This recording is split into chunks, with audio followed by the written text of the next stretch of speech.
Estamos de volta e aqui no estúdio o assunto em debate hoje é o mercado de franquias e a questão do empreendedorismo no país. Bom, eu gostaria de agradecer muito a presença de vocês aqui no estúdio do Diálogos. Obrigada, Ayrton, pela presença aqui. Obrigado pelo convite. Bom dia, Alexandre, muito obrigada. Bom dia, obrigado. Bom, e a minha primeira pergunta vai para o Alexandre, né? Pois não. Como especialista no assunto, por que as franquias, assim, é tão complicado hoje um empreendedor conseguir abrir uma franquia, entrar nesse segmento, né? E por que tantas exigências?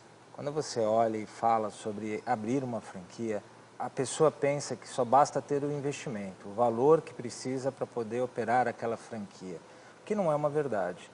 O franchising no Brasil já tem 27 anos, as franqueadoras já se aprimoraram e elas perceberam que não basta hoje ter um investidor só com capital, ele precisa ter um perfil adequado para o negócio. Então, as franqueadoras sérias hoje traçam perfis comportamentais dos seus franqueados, candidatos a franqueados, e inclusive alinha um plano de negócios com a expectativa desse candidato. Se houver uma sinergia entre esses dois, aí sim eles conseguem maturar um negócio e abrir uma franquia. O que esses empresários, assim, eles buscam no caso de um futuro franqueado? Quais são as exigências básicas? Hoje, tecnicamente, eles buscam investidores. No passado, há 10 anos atrás, o franchising ainda se amadurecendo no Brasil, nós achávamos que um bom candidato à franquia seria uma pessoa que trabalhasse na operação, que a gente chamava de barriga no balcão, aquela pessoa que colocasse a mão na massa.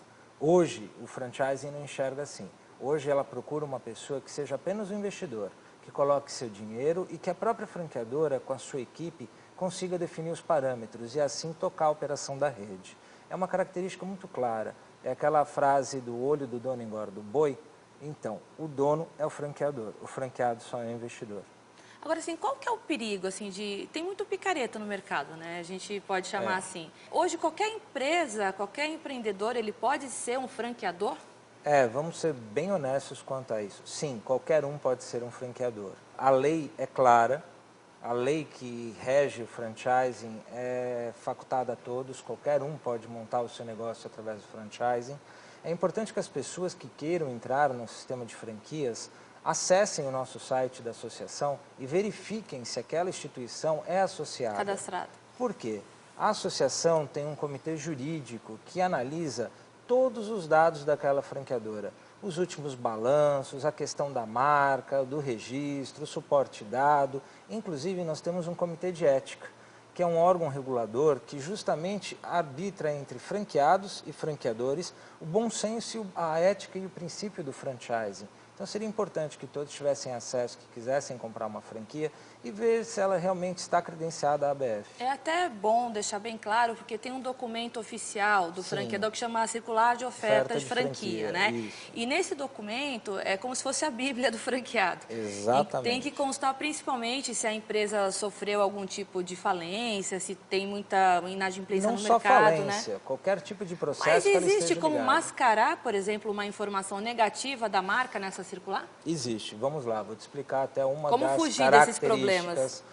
Quando você pega uma nova franquia, geralmente o que eles fazem? Eles são obrigados a entregar os 2 últimos balanços da franqueadora. Eles são obrigados a entregar um resumo do histórico jurídico se a franqueadora sofreu alguma ação nos últimos anos ou não. Veja, nada impede dessa pessoa abrir uma nova empresa no KNAI de franqueador e colocar aquele serviço, aquela marca que ela já tinha depositada nesse novo CNPJ. E aí, por ser uma nova empresa, ela não é obrigada a exercer os 2 balanços dos últimos exercícios, porque não teria. Ela acabou de abrir aquela empresa. E por ser um novo CNPJ, ela também não teria um histórico jurídico. Então, precisa prestar atenção nisso. A franqueadora que está comprando, ela é nova? Por que ela é nova? Por que esse CNPJ acabou de ser criado? Ela já existia antes? Existia. Qual o CNPJ da empresa anterior? Então, as empresas elas acabam abrindo vários CNPJs para fugir da problemática passada. Podem fazer isso. O maior culpa hoje, se me desculpa e me permite, é do próprio franqueado. O franqueado não analisa o negócio se tem características de interesse comum com ele. O que ele analisa é que um amigo dele tem uma franquia e aquilo está dando dinheiro, é um bom negócio, mas de repente o amigo tinha o perfil, o amigo está numa área propícia e ele acaba querendo embarcar por interesse de um amigo. Existem redes de alimentação, não vou citar nomes, que estouraram aí com 1.000, 1.500 lojas, que hoje todo mundo acha que é um excelente negócio abrir essa rede de alimentação. Eles deveriam olhar o investimento, olhar o retorno desse investimento, olhar se eles têm essa característica de querer operar algo que tem tanta perda, tanto desperdício. Não estou falando mal, são características. Cada investidor tem uma característica para um determinado modelo de negócio. Agora, Ayrton, uma curiosidade, por que você decidiu esse ramo de nutrição, saúde, beleza, estética? O que te chamou a atenção nessa área? Primeiramente porque é um mercado que há muita demanda, né? As pessoas hoje, nos últimos anos, têm procurado bastante centros de estética, centros de nutrição, para poder ter melhor cuidado pessoal, né? Então, por conta disso, a gente vem apostando nessa área, nesse segmento, né? Até porque a indústria, né, de bem-estar, a indústria é a que mais cresce no mundo, né? Cerca de 20% a 23% ao ano, né? Perdemos apenas para o setor alimentício. Então, vendo um pouco os números, a gente tem se estruturado cada vez mais, temos aprimorado cada vez mais o nosso serviço para que a gente possa realmente oferecer uma franquia, um negócio próprio que ele possa realmente apostar no negócio, assim como nós estamos apostando. E a ideia, no caso, é de expansão desse modelo que vocês estão instalando aqui em Fortaleza. Exatamente, a gente está trazendo a ideia de São Luís, né? Já temos 2 unidades lá, estamos abrindo a primeira unidade aqui em Fortaleza também, né? Num grande shopping aqui, né? E agora a gente está levando também a ideia para Porto Alegre, né? Estaremos levando também no final do ano para Recife, e assim a gente vai expandindo o nosso negócio pelo país. Agora, para quem está assistindo a gente em casa e tem essa ideia de abrir e montar o próprio negócio, ser um empreendedor, qual que foi a visão que você, Ayrton, teve assim, de primeiro lance para poder buscar uma marca, uma ideia que desse certo e transformasse isso em franquia? Primeiramente, é a informação, como o nosso amigo Alexandre falou, né? Você precisa estar bem informado, né? Você precisa estar analisando e trabalhando de maneira legal para que a árvore ela possa crescer e dar bons frutos. Então, a sementinha ela tem que ter legalidade, né? Então, a informação diante dos números e do mercado foi o primeiro passo que a gente fez para poder a gente estar montando esse negócio, né? E o segundo é você procurar um corpo operacional capacitado para poder você atender a demanda das pessoas que estarão te procurando. Isso é bastante importante, né? Não adianta você ter uma boa ideia se você não tem uma equipe, estruturar uma equipe de pessoas, de profissionais capacitados para estar dando esse suporte para a pessoa que quer abrir o seu próprio negócio, né? E como você, como franqueador, qual é o perfil de franqueado que você procura para a tua marca? A primeira pessoa que a gente precisa, uma pessoa que tenha visão empresarial, que tenha uma certa experiência no ramo empresarial, né? Como o Alexandre falou também, né? Não adianta a gente estar franqueando pessoas apenas com capital, ela precisa realmente ter uma certa experiência no mercado, tanto é que até aquelas pessoas que não têm experiência, nós oferecemos um sistema de treinamento que vai capacitar ela a gerenciar o seu negócio, a administrar bem o seu negócio, o sistema de treinamento também que vai dar a ela uma visão mais ampla do seu negócio, e a gente prisa muito pela educação financeira. No Brasil, infelizmente, a gente não recebe tanto esse tipo de educação, né? E trabalhando um pouco nisso, a nossa franquia ela também se preocupa em estar trabalhando a mente empresarial dos franqueados. Eu vou pedir só um minutinho aqui no estúdio que a gente preparou uma matéria especial sobre empreendedorismo para falar um pouquinho das franquias e a gente volta a debater o assunto daqui a pouquinho. Tá bom. Bom, vamos acompanhar agora uma reportagem especial sobre empreendedorismo e todas as dicas para se manter no mercado dos negócios. Acompanhe. Flexibilidade de horários, ser o próprio patrão, trabalhar com algo prazeroso. Márcio queria abrir um negócio. Depois de planejar por vários anos, escolheu uma franquia de empadas. Pesquisei 3 franquias, que é desde a parte de cursos de treinamento, a parte de lavagem de carro a seco, que era uma tendência ecologicamente correto, e o segmento de alimentação. Me foquei naquelas que o meu capital disponível naquele momento seria compatível. 10 anos depois, ele avalia que o ramo da alimentação foi uma ótima escolha. O setor é o carro-chefe no mercado de franquias. Márcio e a mulher têm uma loja numa rua movimentada e um quiosque num hipermercado de São Paulo.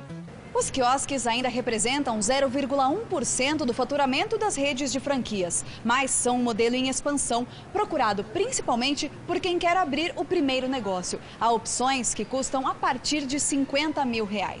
E as despesas também são menores, naturalmente. Você tem menos funcionários, você tem menos despesas operacionais de eletricidade, o condomínio que você paga num shopping, numa loja é muito maior, e os valores de aluguéis também são bastante baixos em relação ao preço de uma loja convencional. Em geral, o aluguel de um quiosque é 40% mais barato e o retorno financeiro mais rápido do que uma loja. As franquias, de maneira geral, hoje, em média, no Brasil, retornam em 36 meses e os quiosques estão numa faixa de 18 a 24 meses, em sua maioria. Quem quer abrir o primeiro quiosque franqueado tem que tomar alguns cuidados.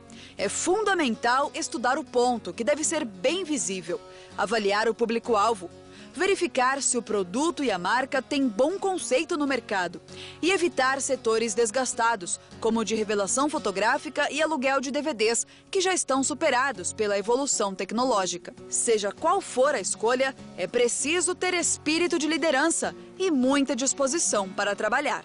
Franquia sozinha não anda, depende da participação do franqueado. Então, que ele pesquise, que ele identifique oportunidades e que ele vá buscar aquilo que seja o que mais esteja de acordo com o gosto e com a qualidade, as qualidades que ele possui. Deu para perceber que as dicas são valiosas. Bom, Alexandre, voltando aqui dessa matéria especial sobre franquias e empreendedorismo, se tem um número exato de quantas empresas são abertas, quantas se mantêm no mercado e quantas fecham? Na área de franchising, a gente tem esse número. Hoje são 2.700 franqueadoras associadas à ABF. Dessas empresas, 82% estão com crescimento acelerado, 13% estão estagnadas e o restante, infelizmente, estão em retrocesso e estão fechando. Por que elas fecham? Fecham por falta de estrutura. O franqueador, o novo franqueador, ele tem que prestar atenção que ele já tinha um modelo de negócio interessante, aquele modelo de negócio funcionava e tinha lucratividade, e ele resolveu transferir esse know-how para novas pessoas. O que a maioria deles não entendem é que isto é uma empresa e logo mais vem uma nova empresa, que esta nova empresa vende franquias, que esta nova empresa lida com investidores, que o cliente não é mais o consumidor final, o cliente é o investidor. Então ele abre uma franqueadora, ele abre um segundo negócio. Então aquele primeiro negócio já está validado e o segundo negócio dele agora requer atenção e carinho, que é justamente a nova equipe, que é o suporte que vai se dar para o franqueado, que é a questão de se estruturar a franqueadora por royalties e não por taxas de franquia. Isso é um erro muito grande dos franqueadores, na contabilidade deles, acharem que a taxa da venda da franquia faz parte do modelo de negócio deles. Não faz. O que mantém a estrutura de uma franqueadora são os royalties. E não tem modelo padrão, né? Porque não cada existe. segmento cobra um valor de royalties, né? Exatamente. E por Essa quê? mágica eu não consigo entender. Desculpa, eu formato franquias há 20 anos, tenho mais de 248 formatações, são franquias de micro franquias, que a gente chama, franquias de 15 mil reais a 5 milhões de reais eu tenho no meu portfólio, e todas dependem de um consultor de campo. Todas dependem de um gerente de franquia. Mas qual que é o retorno para esse franqueador? São os royalties? São os royalties. É a taxa de franquia? Não, a taxa de franquia não pode entrar nessa conta. Certo. É o royalty que mantém o salário dessa estrutura, dessa equipe. Desculpa, mas todo franqueador começa com uma unidade franqueada.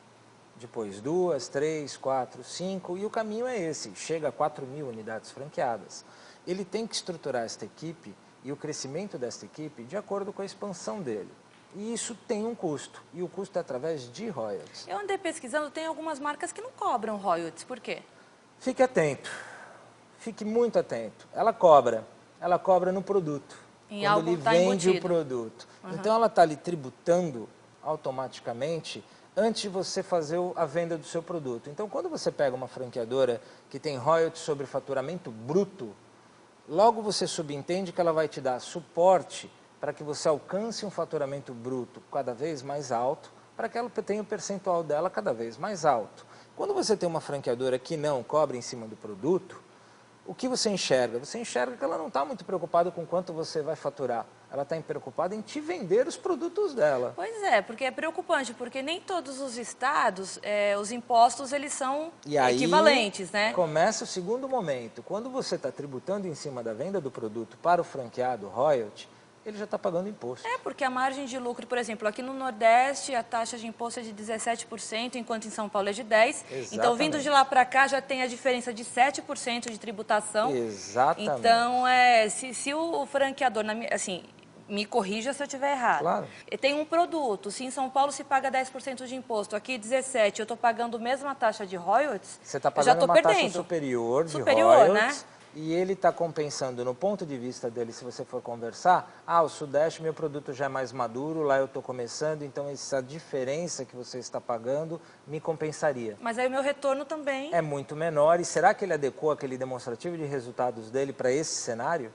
Ou ele está te mostrando um demonstrativo que ele tem do Sudeste? Ayrton, qual que seria a principal característica assim, do seu produto? O que tem de atrativo no caso de novos investidores para a marca, por exemplo? No nosso segmento, a gente tem apostado muito em produtos naturais, né? Produtos naturais que realmente vão estar ajudando nos serviços que estão sendo propostos na nossa franquia. Além disso, a gente tem, como eu falei, né, o próprio sistema de treinamento de educação financeira que nós oferecemos, né, para que a pessoa realmente ela possa conseguir administrar de maneira boa, né, o seu negócio, e também a fácil manipulação e manuseio dos produtos, né, para oferecer os serviços, né. Nós temos trabalhado muito na facilidade de operação do nosso trabalho.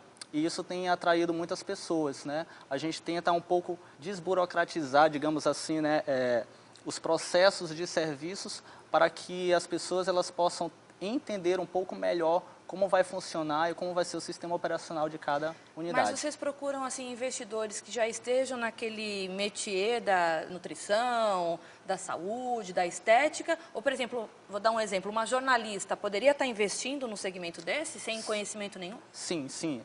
Não sem conhecimento. A gente, como eu falei, a gente vai te franquear, nesse exemplo que você está dando, mas a gente vai te capacitar e a gente vai, se não for você a pessoa responsável dentro da unidade da franquia, você pode contratar alguém da saúde, como uma esteticista, por exemplo, para poder estar fazendo os serviços dentro do seu negócio, dentro da sua franquia, dentro da sua unidade. Você acha que isso dá certo, Alexandre?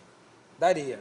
Você tem hoje alguns modelos de negócio, como franquias de farmácia, que são investidores, eles não são farmacêuticos e contratam essa mão de obra especializada. Vou deixar bem claro aqui, hoje o mercado mudou e as pessoas deveriam ter uma conotação de investidores. Se eles não entendem da operação da franqueadora e se a franqueadora respeita isso e entende que ele é só um investidor, deixe que contrate pessoas operadoras. Isso no nosso meio de mercado se chama sócio-operador.